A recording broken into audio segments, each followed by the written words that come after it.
Big Boss. Confession room to Kupulama. Let's welcome our chief guest J. Muthakumaran to deliver chief guest address. எல்லாரும் எப்படி இருக்கீங்க?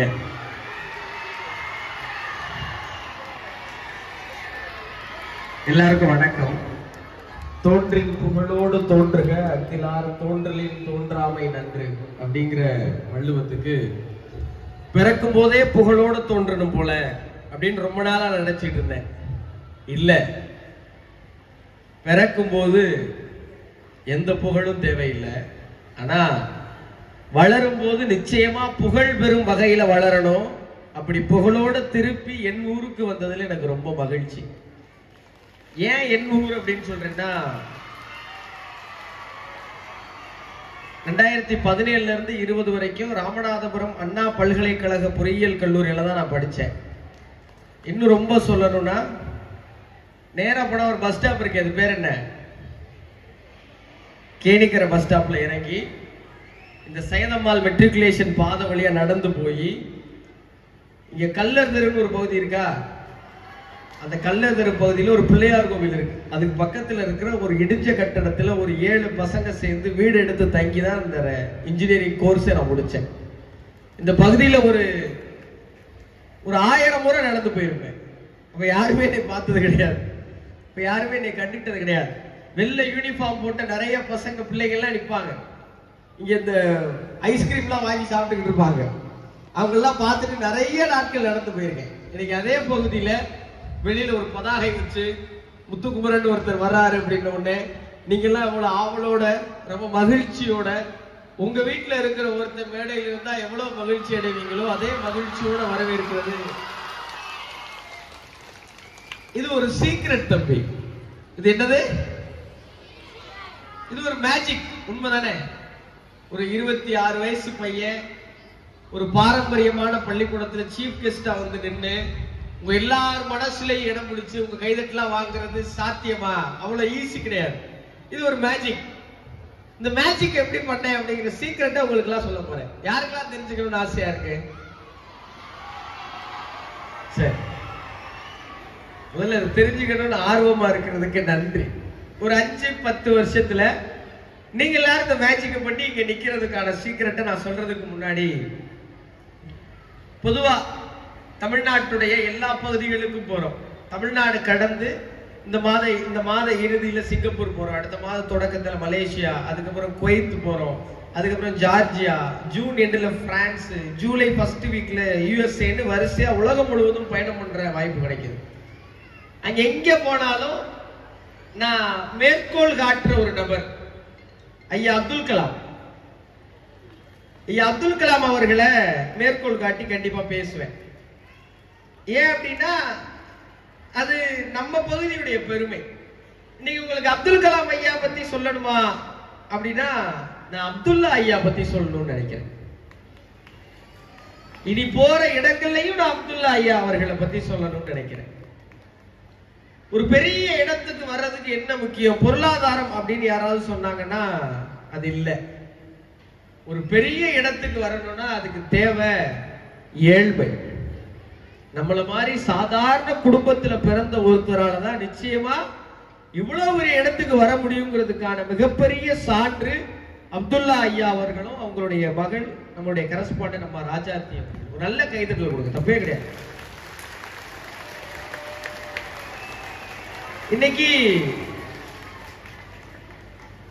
இந்த பள்ளிக்கூடத்துல இருந்து ஒரு 5 மாணவிகள் அரசு மருத்துவக் கல்லூரியில மருத்துவத்துக்கு சேர்ந்திருக்காங்கிறது நமக்கு பெரிய பெருமை, ரொம்ப பெரிய பெருமை. ஏன்னா நேத்து சென்னையில போய் பாக்குறேன், நீட் கோச்சிங் வச்சு லட்சக்கணக்கில் ஃபீஸ் வாங்கி அவங்க படிச்சு விழியெல்லாம் பிதுங்கி முட்டி முட்டி மோதி தலை புடைக்கிறதே தவிர நீட் பாஸ் ஆக முடியல. ஆனா நம்ம ஊர்ல இருந்து ஒரு 5 பிள்ளைங்க நீட் பாஸ் ஆகி நல்ல மதிப்பெண் வாங்கி அரசு மருத்துவக் கல்லூரியில இடம் பிடிச்சிருக்காங்கன்னா நம்ம நல்லா படிக்கிறோம், அதுல மாற்று கருத்தெல்லாம் இல்லை. ஆனா அது வெறும் படிப்பை மட்டும் வச்சுக்கிட்டு அடுத்த கட்ட நகர முடியுமா? முடியும். கூடுதலா ஏதோ ஒண்ணு தேவைப்படுதுல. ஒரு வண்டி இருக்கு, அதுல 4 டயர் இருக்கு, இன்ஜின் இருக்கு, ஸ்டேரிங் இருக்கு, எல்லாம் இருக்கு. ஆனா அதுல கொஞ்சம் எண்ணெய் ஊத்த வேண்டியிருக்கு. என்ன ஊத்த வேண்டியிருக்கு? பெட்ரோல் ஊத்த வேண்டியிருக்கு. அப்பதான் ஓடுது. அப்படி ஏதோ ஒரு பெட்ரோல் தேவைப்படுதுல. அந்த பெட்ரோலை நீங்க எங்க இருந்து வாங்கணும் அப்படின்னு சொல்லி முதல்ல இந்த எல்லா பிள்ளைகளுடைய பேரண்ட்ஸுக்கு ஒரு பெரிய கைதல் போகுது.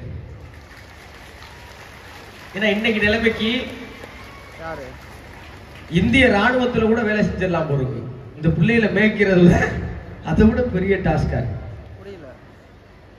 வீட்டையே தலைகீழா திருப்பி குப்புறக்க கவுத்தி இங்கிட்டு போறதுக்குள்ள அங்கிட்டு ஓடிடுறான், அங்கிட்டு போறதுக்குள்ள இங்கிட்டு ஓடிடுறான். எப்ப என்ன செய்வாங்கன்னே தெரிய மாட்டேங்குது. இதுக்கு மத்தியில இவங்களை காலையில பள்ளிக்கூடம் தயார் பண்ணி அனுப்பி சாயங்காலம் வீட்டுக்கு வர்ற வரைக்கும் பத்திரமா வந்துருவான்னு வயிற்றுல நெருப்பு கட்டிக்கிட்டு இருந்து வந்ததுக்கு அப்புறம் என்ன செய்ய போறானோன்னு அவன் தூங்குற வரைக்கும் ராக்கோழி மாதிரி முழிச்சுக்கிட்டே இருந்து மறுநாள் காலையில அவனுக்கு முன்னாடி எந்திரிக்கிறது இருக்குல்ல. இது பார்டர் செக்யூரிட்டி போர்ஸை விட ரொம்ப ரொம்ப பயங்கரமான வேலை. ஏன்னா நீங்க எல்லாம் குழந்தைகளா இருக்கிறப்போ உங்க வீட்டுல எப்படி இருந்திருக்கோம்? வீட்டுல அப்பா அம்மா பெரியவங்க எல்லாம் பேசிட்டு இருப்பாங்க, நீங்க போயிருப்பீங்க. ஏய் பெரியவங்க பேசுறாங்கல்ல, உள்ள போ அப்படின்னா நீங்க உள்ள போயிருவீங்க. இன்னைக்கு அவன் 2 பேர் உட்காந்து பேசிட்டு இருக்கான், ஏப்பா பேசிக்கிட்டு இருக்கோம்ல உள்ள போ அப்படின்னா நீங்க உள்ள போய்கிட்டு இருக்கீங்க. அப்படியே ரிவர்ஸா இருக்கு. வீட்டுல பெரியவங்க தான் டிஸ்கஸ் பண்ணும்போது நம்ம போனோம்னா, ஏய் உனக்கு ஒண்ணும் தெரியாது வாயை மூடு அப்படிம்பாங்க. நம்மளும் வாயை மூடிட்டு அமைதியா உட்காந்துருவோம். இன்னைக்கு அவங்க சொல்றாங்க உனக்கு ஒண்ணும் தெரியாது வாயை மூடு அப்படிங்கிறாங்க. நம்ம ஆமா எனக்கு ஒண்ணும் தெரியாது, என் பிள்ளைக்கு எல்லாம் தெரிஞ்சிருக்குங்கிற ஒரு பெருமிதத்தோட வாயை மூடிக்கிறோம். இப்ப இந்த எல்லாம் தெரிஞ்ச பிள்ளைகள் இருக்காங்க இல்ல, சிக்கல் என்னன்னா அவங்களுக்கு எல்லாம் தெரிஞ்சிருக்கு. நமக்கு 20-25 வயசுல என்ன தெரியுதோ அது அவனுக்கு 14-15 வயசுலயே தெரிஞ்சு போயிருது. இன்னும் 10-8லயே விவரம் ஆயிடுறாங்க. பிஞ்சிலே பழுத்து இருக்கு. இவங்க மரத்துக்குள்ள இருக்கும் போதே பழுத்திருப்பாங்க, ஒரு வெளியே வரும்போதே பழுத்தே வர்றாங்க. இவங்கள சரியான பழமா மாத்த வேண்டியது. இந்த பிஞ்சிலே பழுத்து வெளியே வர்ற பழங்களா இருக்கிற இந்த குழந்தைகளை சரியான இடத்துல கொண்டு போய் சேர்த்து விதையா மாத்தி விருட்சமா கொண்டு போக வேண்டியிருக்கு. இவங்க அழுக விடாம பார்த்துக்க வேண்டிய பொறுப்பு நமக்கு இருக்கு. என்ன பொறுப்பு இருக்கு? குழந்தைகளை அழுக விடாம பார்த்துக்கிற பொறுப்பு நமக்கு இருக்கு. எப்படி பார்த்துக்கிறது? எங்கிட்டு போயாவது அழுதுவாங்க. கல்லு வச்சு பழுக்க வச்சதை விட ரொம்ப கொடூரமா இருக்காங்க. முதல்ல இந்த பிள்ளைகளுக்கு பெற்றோர்கள் சொல்லிக் கொடுக்க வேண்டியது ஒன்று இருக்கு. ஒரு சங்கர் தயாள் சர்மான்னு சொல்லி இந்தியாவுடைய குடியரசுத் தலைவர் ஒருத்தர் இருந்தார் ரொம்ப வருஷம் முன்னாடி. அந்த மனுஷன் என்ன பண்றாரு, மஸ்கட்டுக்கு போறார். மஸ்கட் நாடு கேள்விப்பட்டிருக்கீங்களா எல்லாரும்? இந்த மஸ்கட் நாட்டுக்கு போறார். அப்ப அந்த மஸ்கட் நாட்டுடைய மன்னர் என்ன பண்றாரு, ஏரோப்ளேனுடைய படிக்கு மேலே ஏறிட்டார். ஏறி கையை பிடிச்சு சங்கர் தயாள் சர்மா கூட்டு வர்றாரு. ஏன்னா அவருக்கு இந்த கால் கொஞ்சம் தாங்கி தாங்கி நடக்கிறது வழக்கம். இப்ப கூட்டு வந்ததுக்கு அப்புறம் அந்த கார் டிரைவரை சைகை காமிக்கிறார், வெளியே போ அப்படின்னு சொல்லிட்டு. சங்கர் தயாள் சர்மா மஸ்கட் நாட்டுடைய மன்னர் கார் ஓட்டுறார். யாருக்கு? இந்திய ஜனாதிபதிக்கு. பத்திரிகையாளர்கள் நிறுத்திட்டாங்க. என்ன ஓவரா பண்ணிக்கிட்டு இருக்கீங்க? போன வாரம் இங்கிலாந்து மகாராணி வந்தாங்க, அப்ப இவ்வளவு பண்ணல. நீங்க அமெரிக்கன் பிரசிடென்ட் வந்தாரு, அப்போ இவ்வளவு பண்ணல. அதுக்கு முன்னாடி அரபு நாட்டு மன்னர்கள்லாம் வந்தப்ப சும்மா பூங்கொத்து கொடுத்து சகஜமா போயிட்டீங்க. ஒரு சாதாரண இந்திய ஜனாதிபதி எதுக்கு இவ்வளவு மரியாதை கொடுக்குறீங்க அப்படின்னு கேட்டாரா. அப்ப அந்த மஸ்கட் மன்னர் சொன்னாரா, இவர் இந்திய ஜனாதிபதிங்கிறதுக்காக நான் இவ்வளவு மரியாதை கொடுக்கல. நான் பூனேல படிக்கும் போது இவர் என்னுடைய பேராசிரியரா இருந்தார், அதனால இவ்வளவு மரியாதை கொடுக்குறேன் அப்படின்னு. ஒரு நாட்டின் ஜனாதிபதியை விட பேராசிரியர்களுக்கு மதிப்பு அதிகம். இப்ப தெரியாது, வளர்ந்ததுக்கு அப்புறம் தெரியும், நீங்க உணர்வீங்க. ஏன்னா இன்னைக்கும் பிக் பாஸ் நிகழ்ச்சியில வெற்றி பெற்று கடைசி மேடையில் நிற்கும் போது நான் நன்றி சொன்ன மனிதர்கள்ல முக்கியமான மனிதர் என் பள்ளி ஆசிரியர். அப்படி ஒரு மனுஷன் அன்னைக்கு இல்லைன்னா இப்படி இந்த மனுஷன் இங்க நின்று இருக்கிறதுக்கு வாய்ப்பே கிடையாது. இந்த முன்னாடி இந்த நிகழ்வு தொடங்குறதுக்கு முன்னாடி ஒரு குழந்தை வந்து பேசிச்சு. ஒரு நல்ல கைத்தட்டல் கொடுங்க அந்த குழந்தைக்கு. ஏன்னா அந்த குழந்தை என்னை விட நல்லா பேசுச்சு. அதை இங்க இருக்கிற யாரும் ஒரு ஆசிரியர் தான் தயார் பண்ணிருப்பாங்க. இந்த ஆசிரியர்கிட்ட இருக்கிற ஒரு பெரிய சிக்கல் இருக்கு. என்ன தெரியுமா? ஏணிப்படி மாதிரி எல்லாரும் ஏறி மேல போய்கிட்டே இருப்பாங்க. ஏணி மேல போகாது, ஆனா அடுத்தடுத்து ஏத்தி விட்டுக்கிட்டே இருக்கு, ஏத்தி விட்டுக்கிட்டே இருக்கு. அந்த ஏணிப்படிகளுக்கு ஒரு பெரிய கைத்தறி. இப்ப இங்க 2 பேரை கொண்டாட வேண்டியிருக்கு இந்த விழாவில். நான் ரெண்டு பேருக்கு பொறுப்பு இருக்குங்கிறதையும் சொல்லிட்டு போக வேண்டியிருக்கு. ஒண்ணு பெற்றோர்கள், இன்னொன்னு ஆசிரியர்கள். இந்த பெற்றோர்களுக்கும் ஆசிரியர்களுக்கும் ஏதாவது வித்தியாசம் இருக்கான்னு கேட்டா இல்ல. ரெண்டு பேரும் சேர்ந்து செயல்பட வேண்டிய கடமை இருக்கு. ஒவ்வொரு பெற்றோரும் பிள்ளைகளுக்கு ஆசிரியர்கள் தான். ஒவ்வொரு ஆசிரியரும் இந்த பிள்ளைகளுக்கு பெற்றோர்கள் தான். புரிஞ்சுதா? ஒவ்வொரு பெற்றோரும் இந்த பிள்ளைகளுக்கு ஆசிரியர்கள் தான். ஒவ்வொரு ஆசிரியரும் இந்த பிள்ளைகளுக்கு பெற்றோர் தான். இப்ப ரெண்டு பேரும் சேர்ந்து இந்த பிள்ளைகளை எப்படி சார் வழிநடத்த வேண்டியிருக்கு? நான் ஒரு 8வது படிக்கும் போது என்னை மாதிரி ஒரு மக்கு பையன் எங்க பள்ளிக்கூடத்திலே கிடையாது. என்னை மாதிரி ஒரு மக்கு பையன் பள்ளிக்கூடத்திலே கிடையாது. 1ஆம் நம்பர் சுட்டி, படிப்பு ஒழுங்கா வராது, கடைசி பெஞ்சில் உட்கார்ந்துருப்பேன், கிளாஸ்ல தொலைத்தொன்னு பேசிட்டே இருப்பேன், எந்நேரமும் வெளியே முட்டி போட வச்சிருப்பாங்க, பெஞ்சில் ஏறி நிப்பாட்டுவாங்க, அடி உரிப்பாங்க. அப்படி ஒருத்தரை எப்படி உருவாக்குனாங்கிற கதை இருக்குல்ல, அதுதான் அந்த மேஜிக், அதுதான் அந்த சீக்ரெட். பேச்சு போட்டிக்கான அறிவிப்பு வரும்போது எங்க வாத்தியார் எழுதி கொடுத்து மனப்பாடம் பண்ண சொல்லுவாரு. பள்ளிக்கூடம் முடிஞ்ச உடனே என்னை கையோட கூட்டி போய் வீட்டுல உட்கார வச்சு ஒப்பிடா அப்படிம்பாரு. யோசிச்சு பாருங்க, முன்னாடி வாத்தியார் இருந்து ஒப்பிடா அப்படின்னு எப்படி வரும்? நான் அழுவேன், சார் எனக்கு வரல சார். வரும், டீ எல்லாம் போட்டு கொடுத்து ஒழுங்கா குடிச்சிட்டு ஒப்பிக்கிற நீ. எங்க அம்மா சொல்லுவாங்க, சார் வேணாம் சார், அவனுக்கு வரல சார், விட்டுருங்க சார். இல்லம்மா அவனுக்கு வரும். எங்க அம்மா நைட் உட்காருவாங்க, தம்பி உனக்குள்ள என்னமோ வரும்னு உங்க வாத்தியார் சொல்றாரா, கொஞ்சம் முயற்சி பண்ணி பாடுறா. எனக்கு ஒரு பெரிய மேஜர் ஆபரேஷன் நடந்தது. நான் ஒரு 6 மாத காலம் படுக்கையில் இருக்க வேண்டிய சூழல் இருந்தது. நான் 6 மாசம் படுக்கையில் இருக்கிறப்ப எங்க அம்மா சீரியல் பார்த்து சிரிச்சுக்கிட்டு இல்லை, நிறைய புத்தகங்களை வாங்கிட்டு வந்தாங்க. நான் ஒரு புத்தகத்தை வாசிச்சது கிடையாது, எல்லா புத்தகத்தையும் எங்க அம்மா வாசிச்சாங்க. எங்க அம்மா வாசிக்க வாசிக்க வாசிக்க வாசிக்க நான் கேட்டுக்கிட்டு மட்டுமே இருந்தேன். கேட்டுக்கிட்டு மட்டுமே இருந்ததுக்கு இந்த கேட்டு தாண்டி இவ்வளவு நேரம் விட முடியுது. அதுக்கப்புறம் நான் வாசிக்க ஆரம்பிச்சேன். இந்த ஆசிரியரும் பெற்றோருக்கு இருக்கு. ஒரு 30 நிமிஷம் பேசுங்க தம்பின்னு மேடம் சொன்னாங்க. நான் பாட்டுல ஒரு ஆர்வத்தில், நீங்களாம் நல்லா கேட்குறீங்க ஆர்வமா, எல்லாருமே அப்படியே வெறிக்க வெறிக்க பாக்குறீங்க, நல்லா கேட்குறீங்க ஒரு இருக்குன்னு. நான் பாட்டுல விடிய விடிய தென்கட்சியா சொல்லுவாரு, ஒரு பேச்சாளர் என்ன பண்ணாரா, ரொம்ப ஆர்வமா ரொம்ப நேரம் பேசிட்டு இருந்தாராம். நான் விவரமா வாட்சி கட்டிட்டு வந்துட்டேன், அவர் அன்னைக்கு வாட்சி கட்டாம போயிட்டாராம். உள்ள வேற அடிக்கடி பாத்துக்கிட்டு இருக்கேன் மணி என்ன அப்படின்னு. ரொம்ப நேரம் பேசிட்டு இருந்தாராம். அப்ப அவருக்கே தெரிஞ்சிருச்சா ரொம்ப நேரம் பேசுறோம்னு. அவர் சொன்னார், என்னை மன்னிச்சிருங்க, ரொம்ப நேரம் பேசிட்டு இருக்கேன், வாட்சி கட்ட மறந்துட்டேன். கூட்டத்திலிருந்து கோபமா ஒருத்தர் சொன்னாராம், ஐயா வாட்சத்தையும் பார்க்கல, பின்னாடி இருக்க காலண்டரையாவது பார்க்க கூடாதா? அப்படி நல்லா கேட்கிற கூட்டம் கிடைச்சா ரொம்ப நேரம் பேசிடுவோம். இன்னும் சிக்கல் இருக்கு, நீங்க என்ன மனநிலையில இருக்கீங்கன்னு தெரியாம பேசுறது. ஒரு பேச்சாளர் ஒரு ரயில்ல போயிருக்காரு, ஒரு கூட்டம் பேசுறதுக்கு. ரயில் திடீர்னு நின்றுச்சு, நேரத்துக்கு போகணும்னு சொல்லி ரயிலை விட்டு இறங்கி காட்டு பாதையில குறுக்க விழுந்து நடந்தாராம். நடக்கும்போது திடீர்னு ஒரு சிங்கம் மறிச்சிருச்சான். டேய் இப்படி நான் சாப்பிட போறேன் அப்படின்னுச்சான். சிங்கம் எப்படி பேசுன்னு நீ கேட்க கூடாது, ஒரு கற்பனைக்காக இப்படி சாப்பிட போறேன் அப்படின்னு இருக்கு. இவர் சொல்லியிருக்காரு, இல்ல இல்ல சிங்கம் நீ சாப்பிடாத, நான் ஒரு முக்கியமான கூட்டத்துல சைதம்மாள் மாதிரி ஒரு நல்ல பள்ளிக்கூடத்துல பேச போறேன், நான் பேசுறதை கேட்கறதுக்கு நிறைய பேர் வேற வந்திருக்காங்க. இதெல்லாம் சின்ன சின்ன ட்ரிக்கு. நடுவில் இப்போ உங்க பள்ளிக்கூடம் பேர்லாம் சொன்னா கைதட்டுவீங்க இருக்கான்னு சொல்றாரு. இந்த மாதிரி பேச போறேன், என்னை இப்ப சாப்பிடாத, நான் பேசிட்டு திரும்பி வரும்போது என்னை சாப்பிடு அப்படின்னு அவர் சொன்னாராம். அப்போ இந்த சிங்கம் சொல்லிச்சா, ஏன் அவ்வளவு பெரிய பேச்சாளர் நீ, அப்படி என்ன பேசி காட்டு அப்படின்னு இவர் ஆரம்பிச்சிருக்கார். இந்த அற்புதமான காட்டில் இருக்கிற சிங்களே, புலிகளே, பான்களே, மயில்களே, கரடிகளே, குரங்குகளே, டைனோசர்களே அவர் வாட்டில் இழுத்து அடிச்சிருக்காரு. ஒரு 2 நிமிஷம் பேசின உடனே சிங்கம் அப்படியே கிருகிருன்னு சுத்தி கீழே விழுந்துருச்சான். சிங்கம் விழுந்த உடனே ஆஹா சிங்கம் மயக்கம் போட்டுருச்சுனான்னு தெரிச்சு ஓடி இருக்காரு மனுஷன். 2 கிலோமீட்டர் ஓடி இருக்காரு. ஓடிட்டு திரும்பி பார்த்துருக்காரு, சிங்கம் வரலாம், பார்த்து தப்பிச்சிட்டோம்டா அப்படின்னாராம். இப்ப சிங்கம் என்ன பண்ணிருக்கு, மெதுவா ஒரு கண்ணை திறந்து பார்த்துச்சான். போயிட்டானா, நல்ல பேர், பேசியே கொண்டிருப்பானடா அப்படின்னு சிங்கம் நினைச்சான். அப்படி நான் பாட்டுல எனக்கு கிடைச்சிருச்சு, உங்களை பேசி கொண்டிடக்கூடாது, எப்படி பேசணும்னு வள்ளுவன் சொல்லியிருக்கு. கேட்டார் பிணிக்கும் தகையவாய் கேளாரும் வேட்பமொழிவதாம் சொல்லுன்னு சொல்றார் வள்ளுவர். கேட்டார் பிடிக்கும் தகைவாய்னா கட்டி போடுற மாதிரி இருக்கணும் ஒரு பேச்சு. நீங்க எல்லாம் சேர்த்து என்ன கட்டி போட்டுற கூடாது, இனிமே எங்கேயுமே பேசக்கூடாதா. தகைவாய் கேளாரும் வேட்பமொழிவதாம் சொல்லி. யாராவது இங்க வந்திருப்பீங்கல்ல, சௌந்தர்யா ஃபேன்ஸ் எல்லாம் இருப்பீங்க, வேணும் போய் கூப்பிட்டுருக்காங்களா சௌந்தர்யாவை கூப்பிடாம. அப்படி பிடிக்காத ஆள் வந்தாலும் கூட அவங்களும் உட்கார்ந்து கேட்கற மாதிரி இருக்கணுமா ஒரு பேச்சு. அப்ப அந்த பேச்சுல நான் எதையாவது உங்களுக்கு கொடுத்துட்டு போகணும். என்ன கொடுக்க முடியும்? ஒரு கதை ஒண்ணு சொல்லுவாங்க. இப்ப நம்ம நல்லா படிக்க ஆரம்பிச்சிட்டோம். இந்த பெட்ரோலுக்கு எங்கேயா போறதுங்கிற கேள்வி இருக்குல்ல. ஒரு இளைஞனை கூப்பிட்டு கடவுள் என்ன சொன்னாரா, இந்த முதல் ரூமுக்குள்ள போ தம்பி அப்படின்னா. முதல் ரூமுக்குள்ள போயிருக்கான் அந்த பையன். ஒரு வயசான அம்மா கையில சாப்பாடோட உட்கார்ந்துருக்காங்க. இப்ப இந்த அம்மாவிட்ட அந்த பையன் நினைச்சிருக்காரு, மண்ணை அள்ளி அந்த சாப்பாடுல போடுன்னு இருக்காரு கடவுள். ஐயோ, எவ்வளவு பெரிய பாவத்தை செய்ய நீங்க.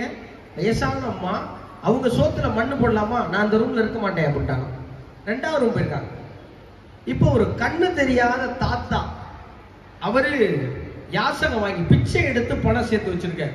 அதுல ஒரு 60 ரூபாய் 70 ரூபாய், அந்த பணத்தை எடுத்துக்க அப்படின்னு சொல்லியிருக்காரு கடவுள். என்னையா கடவுள் நீ, அவரே பாவம் கண்ணு தெரியாத கிழமை, அவரே பிச்சை எடுத்து 50 ரூபாய் சேர்த்துட்டாரு, இதை எடுக்க சொல்றீங்களே, இது எவ்வளவு பெரிய பாவம், என்ன நான் இங்க இருக்கவே மாட்டேன். அடுத்த அறைக்கு போயிருக்காரு. சின்ன குழந்தை, அழகு குழந்தை, இந்த குழந்தைய கழுத்து தெரிய கொன்று போட்டிருக்காரு கடவுள். ஏன் நீ கடவுளே இல்லைன்னு நினைக்கிறேன், நீ மாறு வேஷத்துல வந்திருக்க, நான் இங்க இருக்க மாட்டேன். இப்ப 4வது ரூம் போயிருக்க. 4வது ரூம்ல அவருக்கு தேவையான பொருள்லாம் வச்சிருந்திருக்காங்க. இங்க இருக்கியான்னு கேட்டிருக்காரு கடவுள். இந்த ரூம் நல்லா இருக்கே அப்படின்னு ஃபுல்லா ஏத்திருக்கேன். ஆளு நல்லா புகையா விட்டு வட்ட வட்டமா விளையாண்டுட்டு ஒரு 1/2 மணி நேரம். இப்ப அங்கிருந்து நேரா கிளம்பி மதுரம் போயிருக்கான். தட்டு தடுமாறி அந்த பாட்டி சாப்பாடு பூரா மண்ணாய் போச்சு. அங்கிருந்து கிளம்பி சைடிஷ் வாங்குறதுக்கு 2வது ரூம்ல இந்த கண்டு தெரியாத கிளம்பி தட்டுல இருந்து காசை பூரா எடுத்தாச்சு. 3வது ரூம்ல வந்து பச்சை குழந்தை அழுது கழுத்து திரி கொண்டு. மனிதன் மனிதனாக இருக்கும் வரை எந்த பாவத்தையும் செய்வதில்லை. மனிதன் மிருகமாக மாறுகிற போது இது எல்லாத்தையும் செய்யறான். அப்ப உங்க கரஸ்பாண்டன்ட் என்கிட்ட சொன்னது, தம்பி இந்த பிள்ளைகள்கிட்ட இது ஒண்ண மட்டும் சொல்லிட்டு போங்க. எனக்கு நல்லா ஞாபகம் வருது. இதே கல்லூரில என் வீட்டு மாடியில இருந்து வெளியில வரும்போது காலையில 8:30 மணி இருக்கும். ஒரு 11ஆம் வகுப்பு 12ஆம் படிக்கிற 2 பசங்க நின்று புகை விட்டுக்கிட்டு இருந்தாங்க காலையில 8:30 மணிக்கு. அப்ப நான் என் பசங்கிட்ட கேட்டேன், என்ன மாப்பிள்ள காலையில சிகரெட் குடிக்கிறாங்க, ஸ்கூல் பசங்க மாதிரி இருக்காங்க. அவன் சொன்ன, இது சிகரெட் இல்ல மாப்பிள்ள, வேற. இது சிகரெட் இல்ல, வேற. ரொம்ப வழியா இருக்கு, ரொம்ப கஷ்டமா இருக்கு. இன்னைக்கு ரொம்ப சாதாரண கடைகள்ல எந்த விஷ ஜந்துக்கள்லாம் உயிரை வாங்குமோ, நான் இந்த பசங்கள்கிட்ட ரொம்ப ரெக்வெஸ்ட் பண்ணி கேட்கறது ஒண்ணே ஒண்ணுதான். நீங்களா ஆபிரகாம் லிங்கனை கொஞ்சம் படிக்கணும். ஆபிரகாம் லிங்கன் ஏன் தாடி வச்சிருக்காரு யாருக்கா தெரியுமா? ஆபிரகாம் லிங்கன் படம் யாரெல்லாம் பாத்திருக்கீங்க? பாத்திருக்கீங்களா? லிங்கன் வந்து தாடி வச்சிருப்பார், தெரியுமா உங்களுக்குலாம்? தெரியாது. நீங்க போய் ஆபிரகாம் லிங்கனை போய் பாருங்க.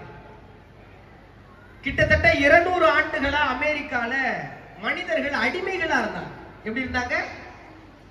அடிமைனா எப்படி தெரியுமா? உங்களை தூக்கி கொண்டே யாருக்காவது வித்துருவாங்க. யோசிச்சு பாருங்க, இன்னைக்கு உங்க வீட்டுல உங்களை பிடிச்சிட்டு போய் பசங்கெல்லாம் கைதுங்க. பசங்கெல்லாம் பிள்ளைங்க, பசங்க இந்த பள்ளிக்கூடத்துல படிக்கிற எல்லாரும் பிள்ளைங்களும் கைதுக்கலாம், தப்பு கிடையாது. இன்னைக்கு சாயங்காலம் உங்க வீட்டுல உங்களை தூக்கிட்டு போய் 3வது தெருவுல ஒரு 10,000 ரூபாய் காசை வாங்கிட்டு உங்களை வித்துட்டு வந்துறாங்கன்னு வச்சுக்கோ. கேவலம் 10,000 ரூபாய்க்கா அப்படின்னு கேட்கலாம். ஒரு கற்பனைக்கு வித்துட்டு வந்துறாங்கன்னு வச்சுக்கோ. அந்த வீட்டுல உங்களுக்கு ஒரு நேரம் தான் சாப்பாடு. எப்படி? கையறைக்கலாம். உங்களுக்கு எத்தனை நேரம் சாப்பாடு? ஒரே ஒரு நேரம் தான் சாப்பாடு. காலையில இருந்து நைட்டு வரைக்கும் அவங்க சொல்ற வேலையை பூரா செய்யணும். எதிர்த்து பேசினா செகிலே பலார்னு அறைவாங்க.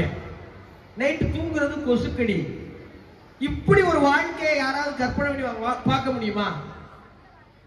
ஆனா ஆபிரகாம் லிங்கன் அமெரிக்க ஜனாதிபதி ஆகிறதுக்கு முன்னாடி கருப்பின மக்களுக்கு இந்த வாழ்க்கை தான் இருந்தது. அவர்தான் அடிமைத்தனம்னு ஒண்ணு இருந்ததை ஒழிச்சார். சரி, இப்ப இதையா எங்களுக்கு சொல்ற அப்படின்னு கேட்டீங்கன்னா, அடிமைத்தனம்ங்கிறத ஒழிக்கிறதுக்கு உலகம் முழுவதும் எத்தனையோ பேர் செத்து சுதந்திரம் வாங்கி கொடுத்திருக்காங்க. ஆனா இன்னைக்கு நம்ம எதுக்கெல்லாம் அடிமையா இருக்கிறோங்கிறத தெரிஞ்சுக்க வேண்டியிருக்கு. இன்னைக்கு நம்ம எதுக்கெல்லாம் அடிமையா இருக்கிறோங்கிறத தெரிஞ்சுக்க வேண்டியது. ஸ்மோக் பண்றது, ட்ரிங்க் பண்றது, இன்னும் வேறெல்லாம் தான் அடிமையாக்குறதுனா இல்ல. இன்னும் அதை விட எமகாதைய ஒரு ஆள் இருக்கான். அவன் யார் சொல்லுங்க? யார் அது? சரி, பெற்றோர்களுக்கு ஒரு கேள்வி கேட்கணும். இந்த பிள்ளைகள்ட்ட எல்லாம் செல்போனை கொடுக்கலாமா வேண்டாமா? சத்தமா சொல்லுங்க. வேண்டாமா? சரி, பிள்ளைங்க சொல்லுங்க, செல்போன் வேண்டுமா வேண்டாமா? வேணும். பெற்றோர்கள் சொல்லுங்க, வேண்டுமா வேண்டாமா? பாருங்க, அவங்களே சத்தமா சொல்றாங்க. யாரு சத்தமா சொல்றீங்களோ அதுதான் உண்மை. பெற்றோர்கள் சொல்லுங்க, வேண்டுமா வேண்டாமா? இது நம்ம வாய்ப்பு இல்ல. பெற்றோர்கள் சொல்லுங்க, வேண்டுமா வேண்டாமா?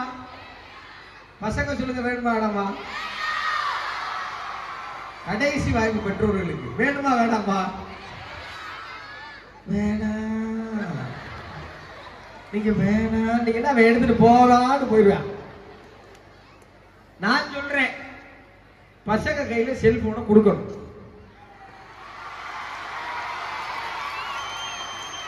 பசங்க கையில செல்போனை கண்டிப்பா கொடுக்கணும். ஏன் கொடுக்கணுங்கிற கேள்விக்கு என்கிட்ட பதில் இருக்கு. எப்படி கொடுக்கணுங்கிற கேள்விக்கு என்கிட்ட பதில் இருக்கு. இன்னைக்கு இந்த ஜெனரேஷனை பாத்தீங்களா, எனக்கு ஆதரவு தெரிவிக்கிறாங்க ஒரு 5 பேர். போதும் வர இருக்க, அவசரப்படாதீங்க.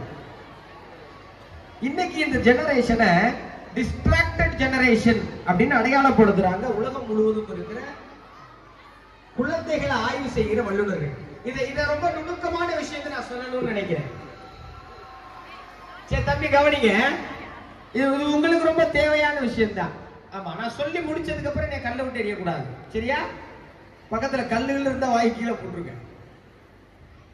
இன்னைக்கு தலைமுறையிட்ட இருந்து நீங்க அலைபேசியை வாங்கலாம் முடியாது, அது உண்மை.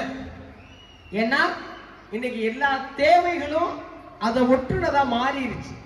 அவன்கிட்ட செல்போனை பிடிங்கிட்டு அவனை என்ன செய்ய சொல்லுவீங்க? அவனுக்கு வேற என்ன என்டர்டைன்மெண்ட் இருக்கு? அவன் அதில் பழகிட்டான். நீங்க தான் அவனுக்கு சோறு ஊட்டும் போது உருளைக்கிழங்கு செல்ல குட்டி எங்க போச்சு நீங்க தானே செஞ்சீங்க. நீங்க தான் பக்கத்துல உட்கார்ந்து அம்மாட்ட பாத்தையா அப்பாட்ட கேக்கேனா அப்பாத்தியா